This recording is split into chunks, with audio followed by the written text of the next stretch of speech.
Hai, semoga sehat selalu. Konflik dalam sebuah kehidupan dimanapun bisa saja terjadi.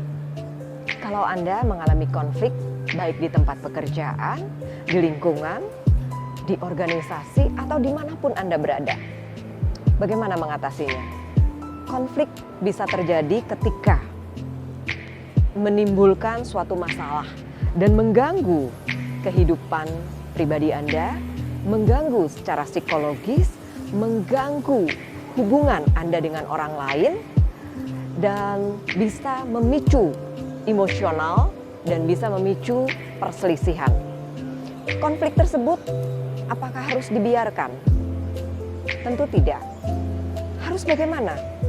Yang pertama, sabar.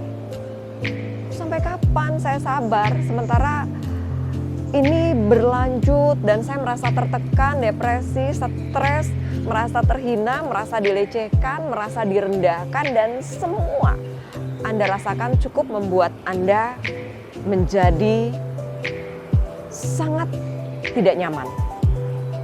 Iya, bisa dirasakan dan bisa dipahami. Sabar itu sebetulnya tidak ada batasnya.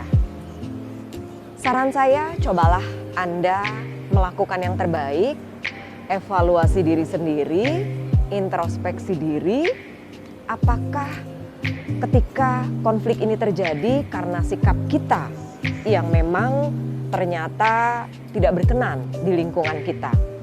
Mungkin kita terlalu sombong, atau mungkin kita terlalu introvert, tertutup di kantor atau di lingkungan organisasi atau lingkungan Anda tinggal, hingga orang-orang di sekitar Anda tidak menyukai Anda, hingga menimbulkan satu ejekan, cemoohan, atau pada akhirnya membuli hingga Anda merasa terhina pada kasus tersebut. Nah, ketika Anda sudah evaluasi, jika semuanya Anda bisa itu terjadi, lakukan sebuah perbaikan. Perbaiki. Setelah Anda sudah melakukan perbaikan, Anda meminta maaf walaupun Anda tidak salah. Karena orang yang meminta maaf itu belum tentu orang tersebut melakukan kesalahan. Tapi orang yang mau meminta maaf itu adalah orang yang berjiwa besar. Orang yang menghargai dirinya sendiri dan juga menghargai orang lain. Jadi jangan pernah malu untuk Anda meminta maaf walaupun Anda tidak bersalah. Karena Anda memang perlu melakukannya itu. Ingat, meminta maaf itu merupakan salah satu strategi untuk Anda menjaga diri Anda dan juga meningkatkan kualitas diri Anda. Karena Anda berbeda dengan mereka yang mencibir Anda, yang merendahkan Anda, dan yang tingkat kualitas dirinya mungkin di bawah Anda. Tapi jangan Anda sombong. Jangan merasa bahwa Anda juga benar sendiri. Tapi juga Anda juga tidak perlu merasa bahwa Anda tidak berarti. Karena ketika Anda sudah merasa diri Anda tidak berarti, secara psikologis Anda akan terus merasa tidak percaya diri. Mulai sekarang coba Anda bangkit, evaluasi diri sendiri, meminta maaf, walaupun belum berarti Anda bersalah. Jika Anda sudah melakukan itu semua, melakukan perubahan, biasanya Anda tidak menyapa dengan teman Anda, coba lakukan. Hai, selamat pagi, apa kabar? Atau seseorang biasanya akan senang. Bajunya bagus, atau tidak perlu berlebihan juga memujinya. Karena ada orang yang tidak suka dipuji. Ketika Anda mengatakan, ih kamu cantik sekali, ternyata dia tidak cantik dan dia tidak suka dengan pujian Anda. Coba dirubah konsepnya atau dirubah caranya. Lakukan bahwa, hai selamat pagi, ih bagus bajunya, atau cerah sekali kamu hari ini. Hal-hal yang bisa mencairkan suasana hubungan Anda menjadi lebih baik. Terus bagaimana? Saya sudah melakukan itu, saya sudah sabar, tapi kok orang tersebut terus memusuhi saya dan tidak berubah?